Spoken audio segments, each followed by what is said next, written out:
மயான கொள்ளை திருவிழா வருடா வருடம் கோலாகலமாக நடைபெறுவதோடு இந்த ஆண்டு அதில் ஒரு பிரம்மாண்ட புதிய சேர்க்கை அனைவரின் கவனத்தையும் ஈர்த்துள்ளது.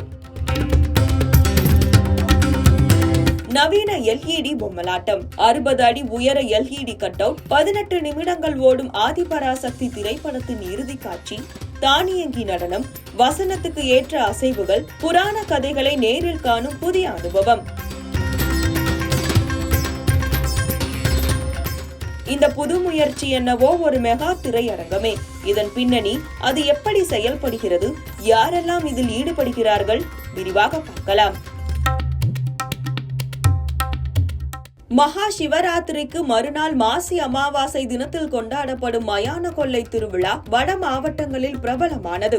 வேலூரில் பாலாற்றங்கரையில் ஆயிரக்கணக்கான மக்கள் கூடி மயான சூறையாடலில் ஈடுபடுவர். இதற்காக விருதம்பட்டு, களிஞ்சூர், மோட்டூர் என 3 ஊர்களிலிருந்து சுமார் 60 அடி உயர பிரம்மாண்ட தேர் ஊர்வலம் வரும். மேலும் விருதம்பட்டு பகுதி சார்பில் 10 நாட்களுக்கு கலை நிகழ்ச்சிகள் இருக்கும். அந்த வகையில் இந்த ஆண்டு புதுமையாக விருதம்பட்டியில் இடம்பெற்றுள்ள ஒன்று அனைவரின் கவனத்தையும் ஈர்த்துள்ளது.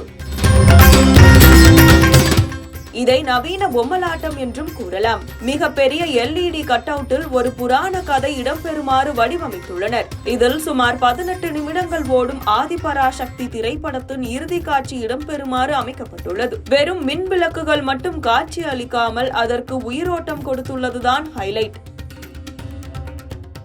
ஆமாம், திரைப்பட வசனத்திற்கு ஏற்றாற்போல் எல்இடி உருவங்களும் நடித்து காண்பிக்கிறது. இதில் மற்றொரு வியக்கத்தகு விஷயம் என்னவென்றால் சிவன் தாட்சாயினி நடனம் தான். மொத்தம் 16 உருவங்கள் அடங்கும் வகையில் உள்ள இதை வடிவமைத்த ஜான்சன் என்பவர் கூறுகையில், எங்க ஊர்ல ஏறக்குறைய 155 ஆண்டுகளா விருதம்பட்டில் மயான கொள்ளை திருவிழா கொண்டாடி வந்து இருக்கிறோம்.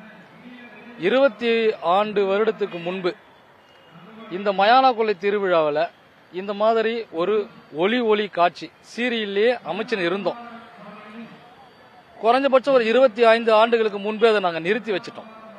இப்போ இருக்கிற டெக்னாலஜியில் வந்திருக்கிற அந்த சீரியல் பல்பில் இது மீண்டும் ஒரு முறை செய்து பார்க்கலாம் அப்படின்றதுனால நாங்கள் எல்லாரும் ஒரு 13 பேர் சேர்ந்து ஒரு குழுவாக இப்போ நீங்கள் பார்த்துருக்கிற இந்த ஒளி காட்சியை குறைஞ்சபட்சம் 60 நாளுக்கு மேலே இந்த வேலையை நாங்கள் செஞ்சிருக்கிறோம். மாமா ஜார்ஜ் அப்படின்றவர் தான் தப்ப அடிப்பார். அவரு தான் எல்லாமே.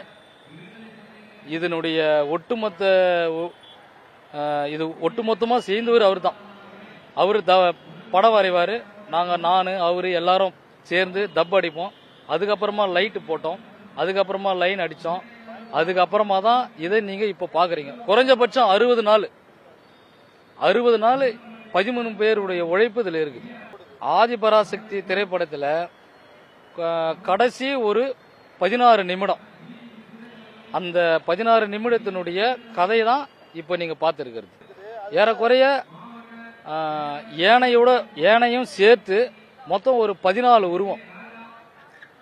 உருவம் இதில் இருக்குது. அது அந்த பாட்டு இசைக்கு தகுந்த மாதிரி அது மாறணும். அப்படி மாறினா தான் பார்க்குறவங்க அதை சரியாக புரிஞ்சுப்பாங்க. ஆடுறது சிவனா பார்வதியான்றது அவங்க புரிஞ்சுக்கணுன்றதுனால தான் அதை மாத்திரம், அவ்வளவுதான். இப்போ இருக்கிற டெக்னாலஜியை உபயோகப்படுத்தி ரிலேல செய்தது. அது இப்போ நாங்கள் மேனுவலாக தான் பண்ணியிருக்கிறோம். நாங்கள் சென்னையில் தான் கேட்டிருக்கிறோம் அதுக்கு ரிலே. அது இன்னும் ரெடி ஆகலை. ஏறக்குறைய இன்னும் ஒரு 10 நாளில் ரெடி ஆகிடும். ஏன்னா அடுத்த மாதம் நாங்கள் வேற ஒரு இடத்துல இது போடணும். அப்போ நாங்கள் அந்த ரிலேவை தான் பயன்படுத்தலாம்னு இருக்கிறோம். அது ஆட்டோமேட்டிக், அதாவது அதுவே ஆப்ரேட் பண்ணிடும். நாம ஆடியோ மட்டும் ஆன் பண்ணிட்டோம்னா அதுவே கை அசைவிலிருந்து எல்லாமே அதுவே கொண்டு வந்துடும்.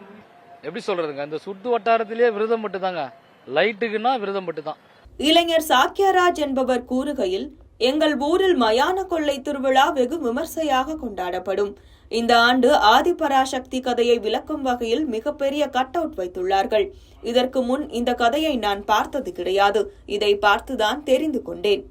எல்இடி கட் அவுட்டில் இதுபோன்று புராண கதையை உயிரோட்டத்துடன் வடிவமைத்தது சிறப்பாகவும் வியப்பாகவும் உள்ளது என கூறினார். இதுக்கு முன்னாடி இந்த மாதிரி ஒரு கதை இருக்கு, இந்த மாதிரி போடுவாங்கன்றதான் தெரியாது. நாங்க டிவில பார்ப்போம், அதோட இந்த மாதிரி நாங்க இது வரைக்கும் பார்த்ததில்ல. ஒரு சீரியல் லைட்ல இவ்வளோ பிரம்மாண்டமா பண்ணியிருக்காங்க. நல்லா இருக்கு ஆனா பாக்குறதுக்கு.